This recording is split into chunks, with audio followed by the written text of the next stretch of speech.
Swayam Prabha. Digital India. Educated India.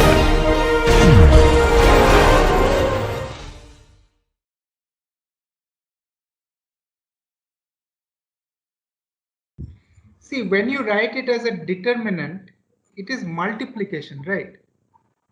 It should be multiplication of two parameters.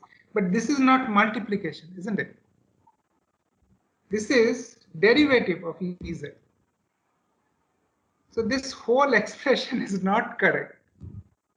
The correct term that we should use is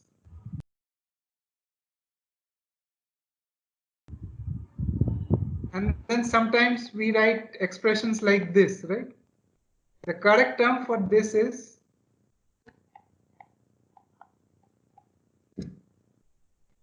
and this you will be convinced because if you try to find out, this is possible only when we are in the rectangular coordinates, isn't it?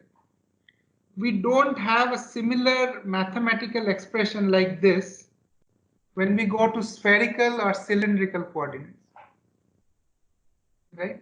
There, for cylindrical and spherical coordinates, we use only these terms, this curl and divergence. So is it clear? This whole expressions tell me. Sir, in spherical coordinates, where you wrote del cross E, and generally where you represented as a determinant, I mean x cap, y cap, z cap, there you have a scaling factor also, h1 x cap, h2 y cap, in h3. spherical coordinates, you cannot write an expression like this. You only have to write, you can only write something like this. Okay, sir. Is it clear? Okay. Okay, this is just a diversion. I just wanted to clarify this. So coming back to our solution. So what we saw was that there were three types of solution. Okay, one is TEM, TE, TM. Now out of this TEM is there is only single solution, but this TE and TM have multiple solutions depending on the constant of integration. Okay, so there can be more than one TE or TM modes in a waveguide, but only one TEM mode. Okay. The other thing about this TE and TM waves is that so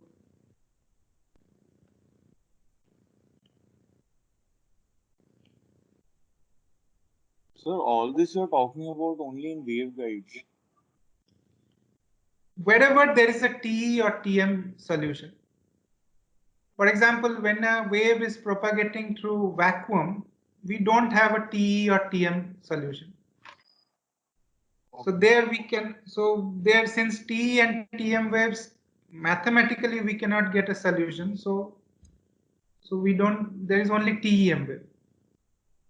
By the way, a plane wave, when we talk about propagation in vacuum or free space, we often come across this term, plane wave.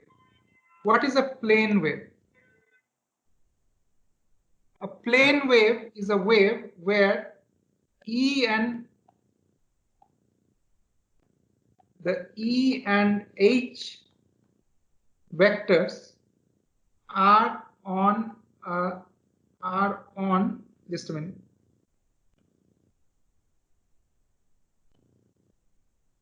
Same plane and perpendicular to the direction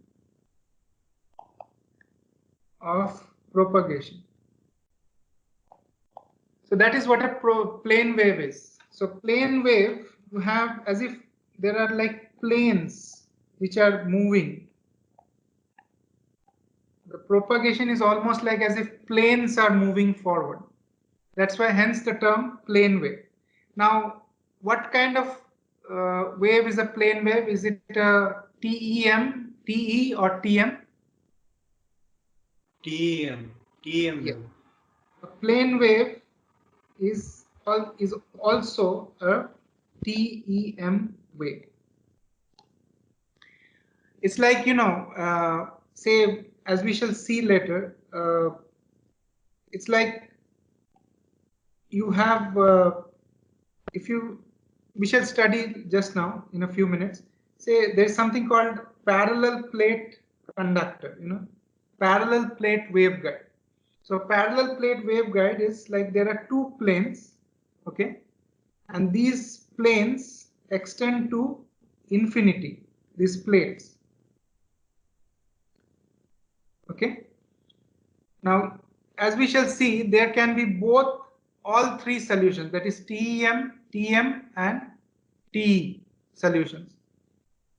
Now, we can think of this plane wave as the TEM solution of two parallel plates which are infinitely spaced between them. Am I clear?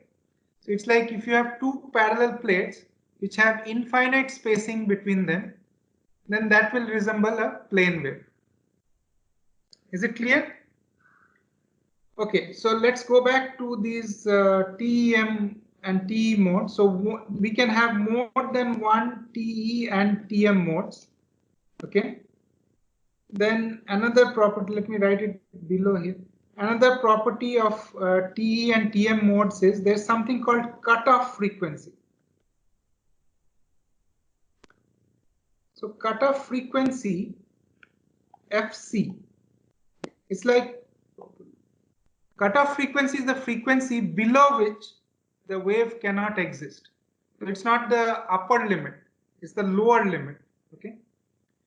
So that's the reason, why say our household equipment, say our refrigerator, our fan, bulbs, we cannot have single conductors because the cutoff frequency at such lower frequency, see the frequency that we use for our household items, which is 50 Hertz, right? So at this low frequency, the TE and TM modes cannot exist, considering what our dimensions of our conductors are. If we really want to transmit power to our household appliances using TE and TM modes, the dimension of the waveguides will be very large. And so in that case, the two-wire conductor actually will be smaller than the single wire conductor. Okay. Sir, is this applicable to the waveguide only? This one? No, No, it is applicable to any TE or TM mode. Okay. Sir, if it is a if it is a cutoff frequency, is it? Is it acting like any high pass or low pass filter? High pass filter? No, is it it's the acting opposite. It's like a high pass filter. Yeah, it's like a high pass filter. It is like a high pass filter. Something like a high pass filter. Okay. Yeah, it's like a high pass filter. Only frequencies that are above FC can exist, not below. Okay. Fine. So that's one feature of these TE and TM modes. So let us consider some common waveguides. So we'll start, as I said, first let us discuss about what is known as a parallel plate.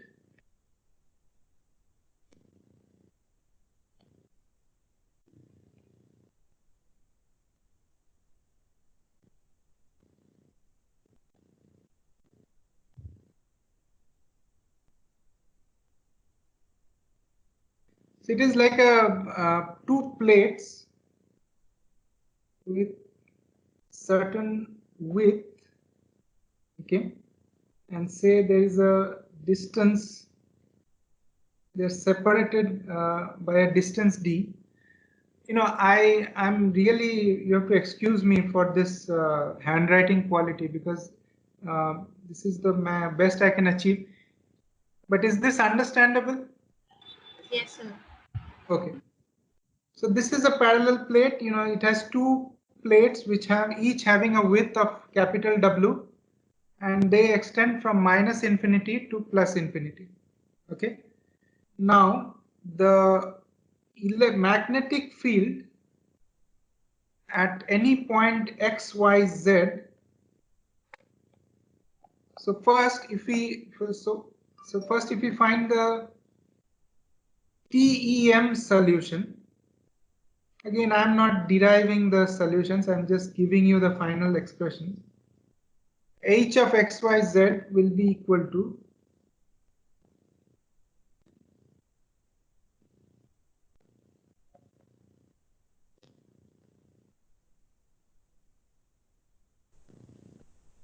Sir, do we need to know the proof?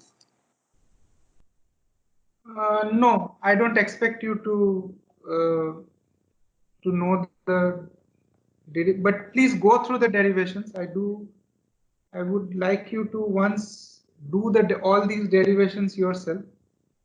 These are given in the book by Pozar, all these derivations. Okay, thank you, sir. Now this eta, this value eta is known as the intrinsic impedance. Now we shall discuss more about impedance later on, because in microwave frequencies you will observe that voltage and current doesn't have much application, because voltage and, for example, if you are considering a single conductor waveguide, there it's difficult to define what is the voltage and current of that waveguide.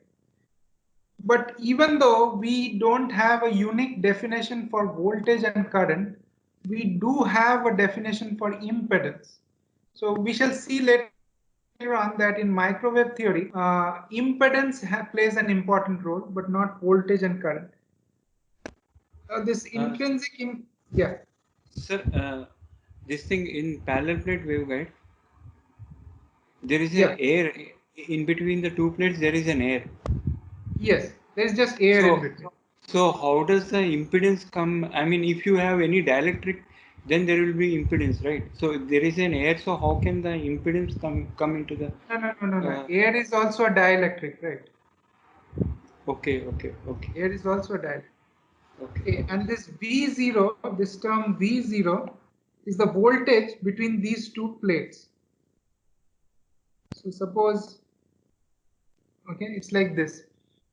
So this is the TEM solution for this parallel plate waveguide. Similarly, we can write the TEM solutions. Sir, the plates are at a constant voltage. Yeah, the plates are at a constant voltage. Yeah. Everywhere from minus infinity to infinity. Yes, it's like you connect a voltage, you fix a voltage V0 between them, but mind you, the power transmission is not. See, I'm here finding out H and E at any XYZ. It's not necessarily on the plates. So even though the plates are at voltage V0, the power transmission is happening in between. Okay. Is it clear? Okay. The TM mode solutions are given something like this.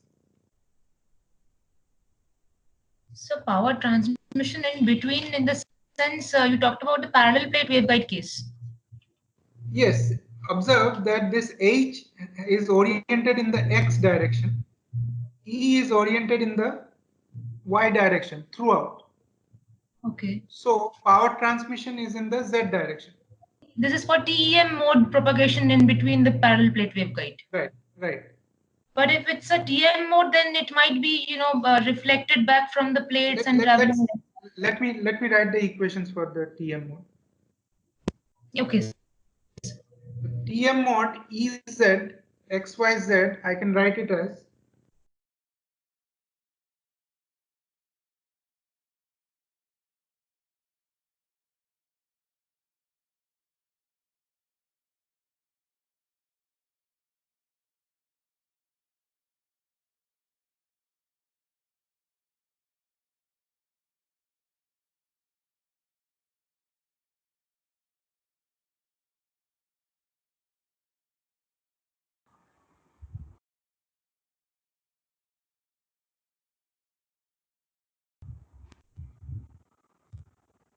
again, I'm not deriving these equations, but I do expect you to go through this, do these derivations on your own. Okay.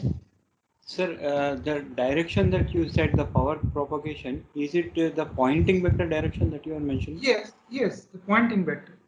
Pointing vector is the direction of power, isn't it?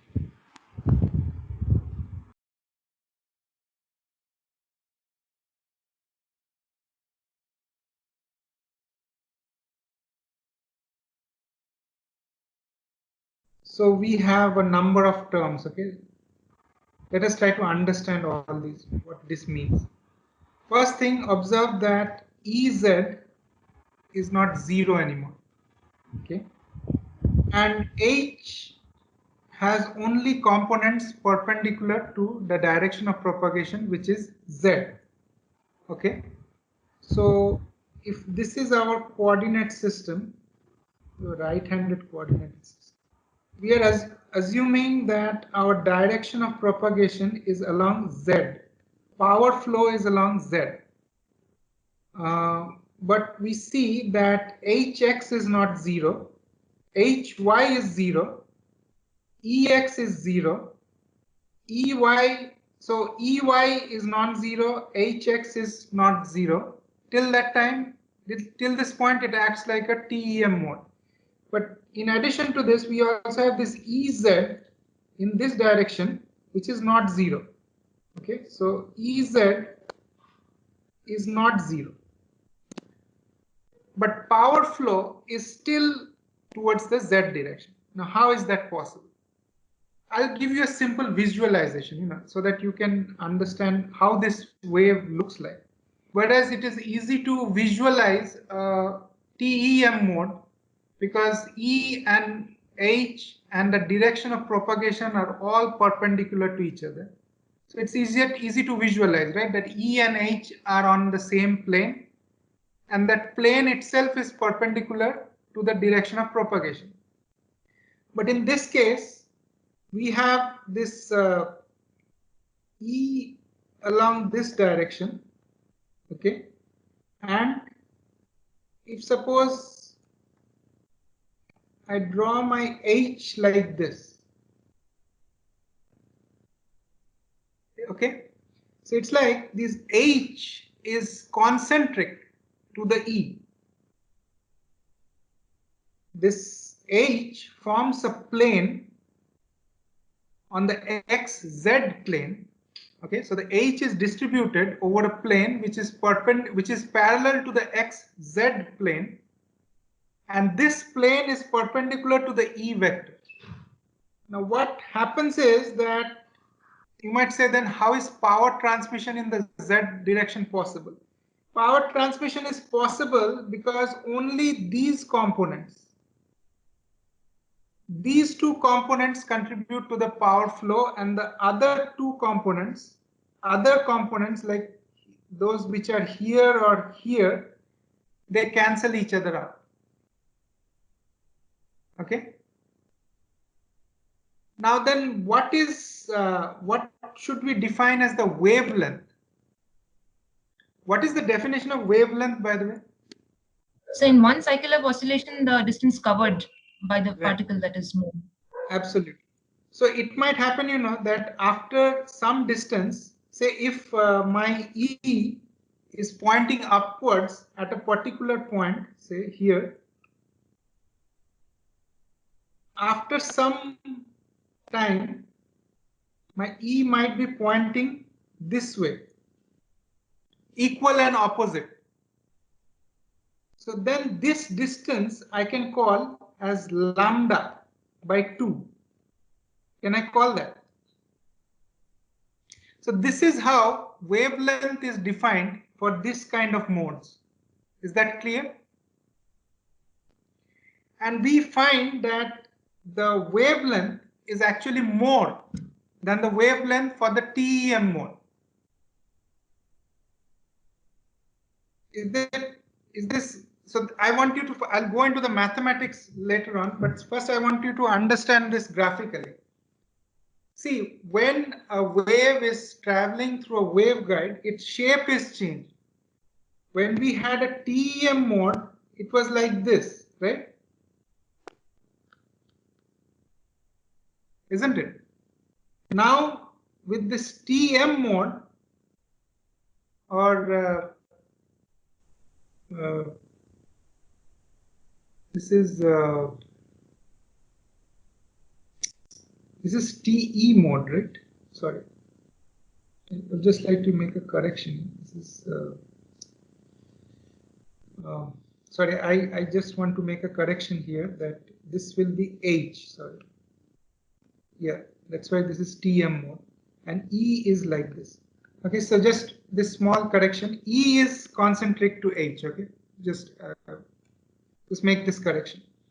So E is distributed on a plane which is perpendicular to the XZ plane, and H is perpendicular to the plane formed by the E vectors. When we had the plane wave or the TEM wave, our shape of the wave was like this, where E pointed in one direction, H pointed in one direction, or they were circularly polarized. If it was circularly polarized, then E and H were rotating together. But here you see the structure of the wave itself is changed. This is no longer a plane wave. Okay, it is not a plane wave, this one. And as you will see mathematically, that the wavelength, that is the distance between 2 points where the phase relationships between E and H are the same, is actually more than this plane wave. And to find out that wavelength, we first find out this beta. We see that this beta is given like this. Now this k is equal to 2 pi on lambda. I can also call this as beta 0. Suppose it were a plane wave or a TEM wave, then this Kc would have been 0. We wouldn't have this term. And then beta would have been equal to beta 0. Okay. But because in this TM solution, we have this beta, the spatial frequency defined like this, it is lesser than that of the TEM mode. And because beta is lesser than that of the TEM mode, observe, let's go back to the TEM mode. See here, my k, this k was simply equal to 2 pi upon lambda, right? But here now I have my k square, beta is equal to k square minus kc square. So my beta, or the effective spatial frequency within the waveguide, is lesser than that for the TEM mode. And because beta is proportional to the inverse of the effective wavelength, so if beta is lesser than TEM mode, then lambda must be greater than that of the TEM mode. Is that clear? Did you understand what I said? Is it clear? So you basically compared the beta and lambda for TM and TEM. So for since I'm in comparing the beta for the TEM. So this is the TEM. Yeah, this is the TEM. Okay. And you see for TEM, the spatial frequency is k, which is equal to 2 pi upon lambda, where lambda is the same as that for free space. Lambda is the frequency in free space. Okay. So my lambda value within the waveguide and outside the waveguide is the same for the TEM mode. But for this TM mode, the lambda value is more within the waveguide as compared to that in free space. Is this clear? Yes, sir. And that happens because of this relationship. Okay. This Kc term, this beta equal to, ordinarily beta would be equal to k for TEM. But for TM, we are seeing that beta is equal to k square minus kc square. So this additional term kc that comes, this is causing beta to be lesser than that for the TEM mode, which in turn is causing lambda to be higher than that for the TEM mode. This lambda, Sir, which is equal to 2 pi upon beta, is called a guide wavelength.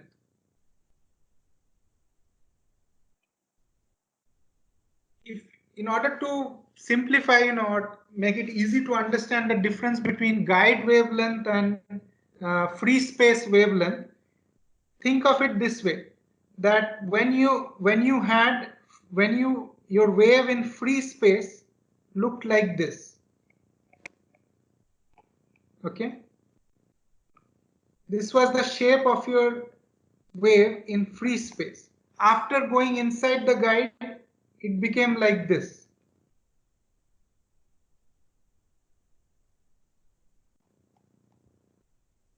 Because of this change in shape, the wavelength also increased. Now, is that clear? So sir, the screen is not in sync with your audio. So is the inner circle representing the scenario when it is a guided case? TM. Okay. This, And the first this one represents represents the the TM. TEM part. This is TEM or free space. Then so that means even using a waveguide, we are simulating a free space scenario for TEM mode. Yes, because it's a 2-conductor waveguide, this our parallel plate conductor. Because it is a 2-conductor waveguide, it allows a TEM mode also. But when we will